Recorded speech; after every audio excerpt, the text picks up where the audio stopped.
You hit your deadlines, you stay professional, you lead quietly but effectively, you do everything right, and yet you are being overlooked, passed over, questioned. You feel blocked. What is going on? It might not be your performance. It might be your people strategy, specifically someone quietly undermining you. In today's episode, I'm breaking down 5 red flags of a hidden saboteur, why they might be targeting you, and how to respond without becoming the office villain or a victim. Let's protect your promotion path without selling out your values. Part 1. Why would someone be sabotaging you? Not all sabotage is loud. Some of the most damaging attacks come dressed as professionalism. Why would someone be sabotaging you? You are outshining them.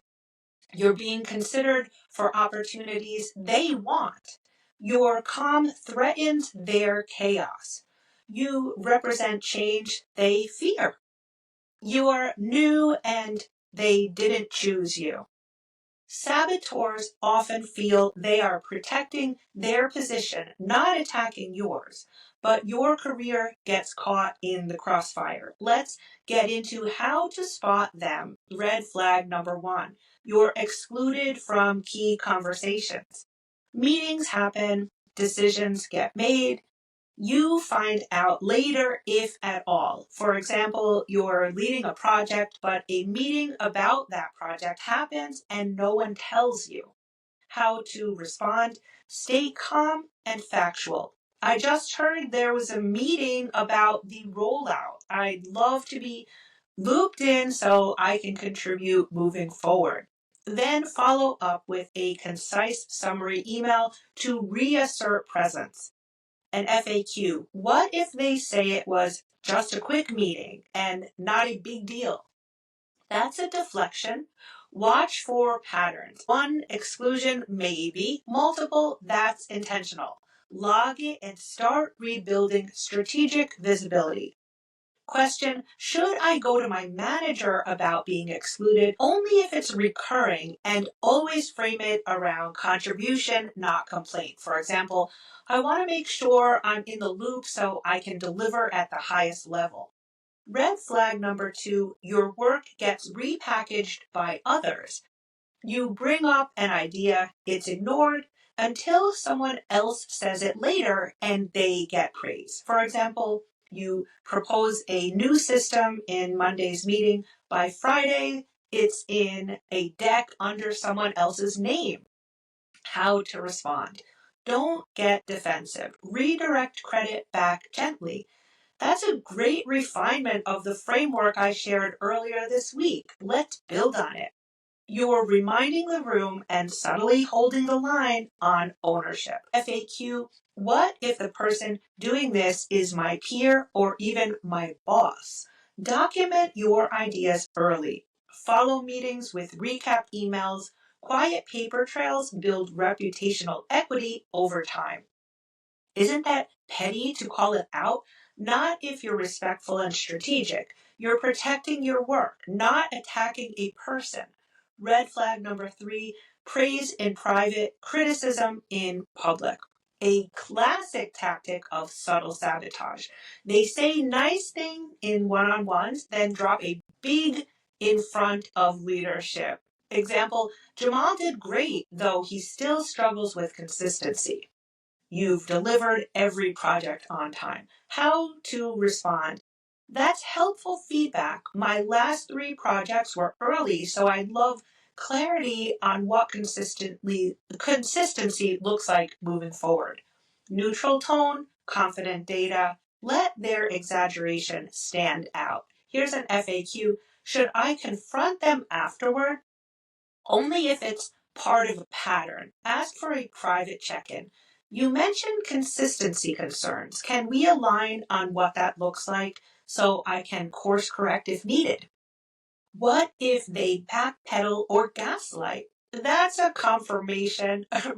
Keep records and loop in leadership if the comments start affecting your trajectory. Red flag number 4, sudden micromanagement or oversight. You used to be trusted. Now every task is double checked, every email CC'd. For example, your supervisor starts reviewing every minor detail when you've always delivered. How to respond. Approach with curiosity, not defensiveness. I've noticed a shift in oversight. Is there a new process or expectation I should be aware of? You are asking them to clarify their motive without calling them out. Here's an FAQ. What if they say, oh, no big reason? Keep watching for patterns. Saboteurs often gaslight while building a paper trail against you. Stay sharp, not scared. Here's a question. Should I CC leadership on every task? Only if things escalate. Instead, build visibility through regular updates to your manager showcasing results. Red flag number 5. Feedback comes through a third party. Someone heard you're dropping the ball, but no one addressed it directly. For example, a peer says, hey, just checking in. I heard you were behind on your report, but you weren't. How to respond? Go to the source. Someone mentioned there were concerns. I'd love to clarify anything that might have been misunderstood. Force people to speak directly or back off. FAQ, what if I find out they've been talking behind my back more than once? That's not a one-time miscommunication. That's targeted. Document, then start building quiet allies who do know your work. Question, won't I seem paranoid if I keep asking people to clarify? Not if you stay calm and professional. Saboteurs rely on you staying silent. Strategic follow-up signals leadership, not insecurity. Here is my part 3 summary strategy. Keep your power. Here is your blueprint. Log patterns, not just feelings. Use calm, direct language. Stay neutral, don't accuse. Keep your work visible. Build quiet advocates. Saboteurs win when you react emotionally or disappear quietly. You win when you respond like a strategist. Here is my conclusion and my call to action. Sabotage doesn't always look like betrayal. Sometimes it looks like praise followed by a pause, or missing CCs, or quiet exclusion that slowly erodes your credibility. You're not imagining it. You're just now starting to see the game. And the good news, you don't need to get loud. You need to get smarter behind the scenes. And stay tuned for my next episode, how to disarm a saboteur without getting dirty.